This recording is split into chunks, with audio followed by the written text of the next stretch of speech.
भारतीय अंतरिक्ष यात्री शुभांशु शुक्ला की अंतरिक्ष से सफल वापसी हो गई है। वो 18 दिन इंटरनेशनल स्पेस स्टेशन में रहे और 23 घंटे की यात्रा के बाद अमेरिका के सैन डिएगो के पास समुद्र में ड्रैगन ग्रेस यान से स्प्लैश डाउन की। इस मिशन में उनके साथ अमेरिका, पोलैंड और हंगरी के अंतरिक्ष यात्री भी शामिल थे। बता दें, शुक्ला आईएसएस में पहुंचने वाले पहले भारतीय और राकेश शर्मा के बाद अंतरिक्ष में जाने वाले दूसरे भारतीय हैं। वो भारतीय वायुसेना में ग्रुप कैप्टन है और उन्होंने स्पेस में कई वैज्ञानिक प्रयोग जैसे बीज उगाना और हड्डियों पर प्रभाव का परीक्षण किया। मुजफ्फरनगर में कांवड़ यात्रा के दौरान एक अनोखा नजारा देखने को मिला। दरअसल दिल्ली के बुराड़ी निवासी मूलचंद त्यागी रावण का भेष बनाकर कावड़ लेकर पहुंचे। उनका कहना है कि रावण भगवान शिव का सबसे बड़ा भक्त था, इसलिए वो उसी रूप में हरिद्वार के हर की पौड़ी से जल लेकर पैदल दिल्ली जा रहे हैं। वायरल हो रहे वीडियो में मूलचंद रावण के भेष में बोल बम के जयकारे लगाते नजर आ रहे हैं। यूपी में अब हर बच्चे को अच्छी पढ़ाई मिलेगी और कोई स्कूल बंद नहीं होगा, ऐसा वादा सीएम योगी ने किया है। बता दें, सोमवार को ही एक बैठक में योगी ने साफ कहा है कि जहां 50 से ज्यादा बच्चे पढ़ते हैं वहां स्कूल बंद नहीं किए जाएंगे, बल्कि और बेहतर बनाए जाएंगे। सरकार का मकसद है कि कम बच्चों वाले स्कूलों को पास के अच्छे स्कूलों से जोड़ा जाए ताकि बच्चों को अच्छे टीचर, किताबें, सुविधाएं मिल सके। कुछ लोगों ने इसका विरोध किया, लेकिन योगी का कहना है कि इससे संसाधनों का सही इस्तेमाल और बच्चों की पढ़ाई में सुधार होगा। ओपी राजभर ने फिर एक बार अखिलेश यादव पर जमकर निशाना साधा। मेरठ में उन्होंने कहा कि अगर अखिलेश वाकई 2027 में पीडीए गठबंधन को मजबूत करना चाहते हैं तो किसी मुस्लिम नेता को मुख्यमंत्री पद का चेहरा घोषित करे। राजभर का आरोप है कि अखिलेश सिर्फ मुसलमानों से वोट लेते हैं पर उन्हें नेतृत्व नहीं देना चाहते। उन्होंने दावा किया कि मोदी योगी शासन में 51 मुस्लिम युवा आईएएस बने हैं, जिससे मुस्लिम समाज में शिक्षा की जागरूकता बढ़ी है। लखनऊ के हजरतगंज में बने नॉर्दर्न रेलवे के डीआरएम ऑफिस में उस वक्त अफरा तफरी देखने को मिली जब सीबीआई की एंटी करप्शन ब्रांच ने बड़ी कार्रवाई की। मिशन गति शक्ति यूनिट में टेंडर के बदले रिश्वत देने की सूचना पर छापेमारी कर डिप्टी चीफ इंजीनियर विवेक कुशवाहा को 2.5 लाख की रिश्वत लेते रंगे हाथों पकड़ा गया। रिश्वत लेने आए जिमी सिंह की गिरफ्तारी के बाद ये खुलासा हुआ। वही आगे बढ़ते हुए सीबीआई ने ऑफिस सुपरिटेंडेंट अंजुम निशा और senior section engineer Ashok Ranjan को भी 60,000 की घूस के साथ गिरफ्तार किया। काशी में कांवड़ियों के लिए योगी सरकार ने ऐसे हाईटेक इंतजाम किए हैं, वो बेहद खुश नजर आ रहे हैं। लाखों कांवड़िए जल चढ़ाने काशी पहुंच रहे हैं और नगर निगम व जिला प्रशासन ने उनके स्वागत और सुविधाओं के लिए विशेष इंतजाम किए हैं। कांवड़ियों के लिए अलग लेन, हाईटेक आश्रय स्थल और चिकित्सा सेवाएं मुहैया कराई गई हैं। टोल फ्री नंबर जारी किया गया है ताकि जरूरत पड़ने पर सहायता मिल सके। सोमवार है, इसको दृष्टिगत रखते हुए लगभग 2000 पुलिस कर्मियों का ड्यूटी लगाए, जिसमें से 10 पीएससी, 6 कंपनी है सीआरपीएफ और एक आरएएफ का कंपनी भी लगाया गया। इसके अतिरिक्त बढ़ते जल स्तर को देखते हुए एनडीआरएफ, जल पुलिस और फ्लड पीएससी को भी ड्यूटियां लगाए गए। और इसके अतिरिक्त हमारा पूरा काशी जोन में और पूरा जनपद में लगभग 10 ड्रोन इस्तेमाल किया जा रहा है। और हमारा काशी जोन में एक विशेष एक मिलिट्री स्टैंडर्ड का एक ड्रोन यूज़ किया जा रहा है, जो टेथर ड्रोन है, जो 24 घंटे लगातार क्राउड के ऊपर निगरानी रख सकते हैं। ये वहीं काशी की संस्कृति को दर्शाते सांस्कृतिक चित्रों और साइन बोर्ड से सजे चौराहे श्रद्धालुओं के लिए दिव्य अनुभव दे रहे हैं। बढ़ते अगली खबर की ओर, जो हमीरपुर से है, जहां उत्तर प्रदेश के जल शक्ति मंत्री स्वतंत्र देव सिंह हमीरपुर मुख्यालय पहुंचे और बाढ़ की संभावित स्थिति का जायजा लिया। उन्होंने रमेडी डंडा गाँव में यमुना और बेतवा नदी के किनारे निरीक्षण किया और ग्रामीणों से सीधा संवाद किया। फिलहाल दोनों नदियां खतरे के निशान से नीचे है, लेकिन प्रशासन सतर्क है। मंत्री ने ग्रामीणों को भरोसा दिलाया कि बाढ़ की स्थिति में शासन प्रशासन पूरी तरह से उनके साथ खड़ा रहेगा। इस निरीक्षण के दौरान जिलाधिकारी, पुलिस अधीक्षक और अन्य अधिकारी मौजूद रहे।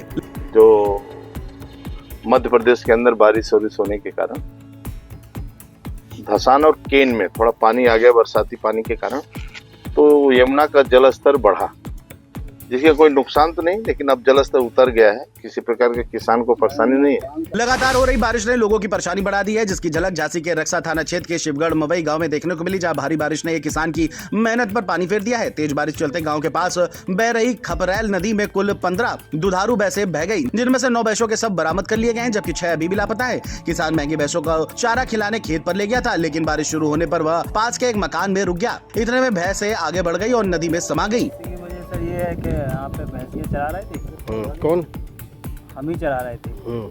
तो इधर खपड़ेल नदी है पगड़ी वाली, तो यहाँ पे भैंसे बारिश आ गई, बारिश से हम थोड़ा छाया में चले गए बैठने, तो इतने में मतलब भैंसन का पता नहीं चला। फिलहाल प्रशासन ने मुआवजे का भरोसा दिया है। झांसी से लोकमंच के लिए खुशबू मिश्रा की रिपोर्ट। अगली खबर कासगंज से है, जहां अकबर नगर पलिया गांव में खनन माफियाओं के हौसले इतने बुलंद हो गए हैं कि किसान के खेत में जबरन जेसीबी घुसाकर मिट्टी उठा ले गए। जब पीड़ित किसान चंद्रभान, बनवारी लाल और गया प्रसाद ने विरोध किया तो उन्हें जान से मारने की धमकी दी गई। किसानों ने इसकी शिकायत पुलिस और प्रशासन से की है और नामजद आरोपियों के खिलाफ तहरीर दी है। अब पीड़ित इंसाफ की गुहार लगा रहे हैं। वही ग्रामीणों में इस घटना के बाद गुस्सा और डर का दोनों का माहौल है। मामला खनन माफिया के बढ़ते नेटवर्क की पोल खोल रहा है। कासगंज से लोकमंच के लिए जुम्मन कुरैशी की रिपोर्ट। रिपोर्ट। वहीं आगरा में उस वक्त अफरा तफरी देखने को मिली जब पेट्रोल पंप पर पेट्रोल भरवाने आई कार में अचानक आग लग गई। कार में एक पूरा परिवार मौजूद था, लेकिन सभी ने समय रहते कूदकर अपनी जान बचा ली। हादसे के वक्त पंप पर पेट्रोल का टैंकर भी खाली हो रहा था, जिससे कुछ बड़ा हादसा हो सकता था, लेकिन पेट्रोल पंप कर्मचारियों ने तत्परता और सूझबूझ दिखाते हुए आग पर तुरंत काबू पा लिया।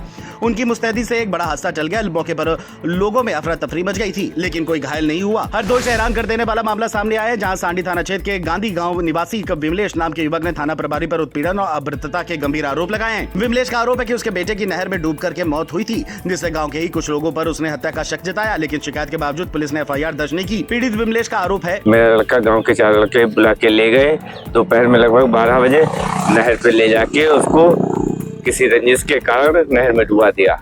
और डुबाने के बाद हमने थाना इंचार्ज को एप्लीकेशन दिया, कोई सुनवाई नहीं। वहीं विमलेश ने पोस्टर लगाकर और वीडियो वायरल करके इंसाफ की मांग की है, जिसके बाद पुलिस हरकत में आई और इस बारे में क्षेत्राधिकारी रवि प्रकाश ने कहा है कि इसके पश्चात मृतक के पिता विमलेश कुमार द्वारा उसके 4 अन्य नाबालिग साथियों पर अपने पुत्र की हत्या का आरोप लगाया गया, जिसकी पुलिस द्वारा गहनता से जांच की जा रही है। इसी क्रम में विमलेश कुमार द्वारा सोशल मीडिया पर अपने पलायन का एक वीडियो पुलिस पर दबाव बनाने के उद्देश्य से वायरल किया गया। फिलहाल पूरे प्रकरण को लेकर हरदोई पुलिस जांच में जुटी है। हरदोई से लोकमंच के लिए पुलकित की रिपोर्ट। इस बीच मुजफ्फरनगर से दर्दनाक तस्वीर देखने को मिली, जहां गांव लछेड़ा में तेज बारिश ने एक गरीब विधवा महिला मंजू का आशियाना छीन लिया। मंजू अपने छोटे बच्चों के साथ कच्चे मकान में रह रही थी, तभी बारिश में छत भरभरा कर गिर गई। अब पूरा परिवार खुले आसमान के नीचे जिंदगी गुजारने को मजबूर है। मंजू ने बताया कि उसने सरकारी आवास और विधवा सहायता योजना के लिए फॉर्म भरे थे, लेकिन दोनों रिजेक्ट कर दिए गए।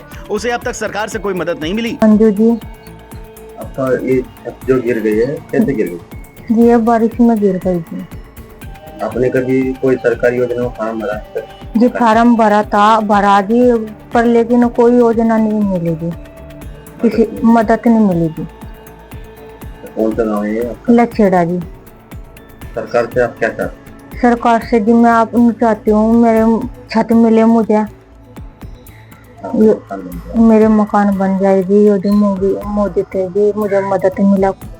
गनीमत रही कि इस हादसे में कोई घायल नहीं हुआ, लेकिन मंजू की जिंदगी मलबे में जरूर डूब गई है। मुजफ्फरनगर से लोकमंच के लिए अंकित कुमार की रिपोर्ट। अगली खबर जौनपुर से है, जहां शहर कोतवाली क्षेत्र के बलौश टोला मोहल्ले में एक प्रेमी ने अपनी विधवा प्रेमिका की जान ले ली और मौके से फरार हो गया।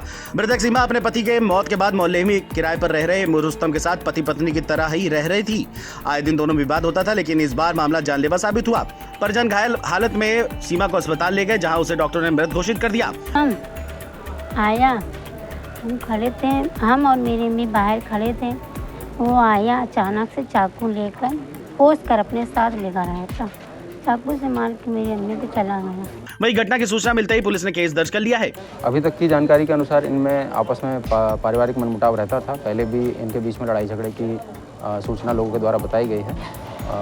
कुछ उसी तरह का कारण सामने निकल के आ रहा है।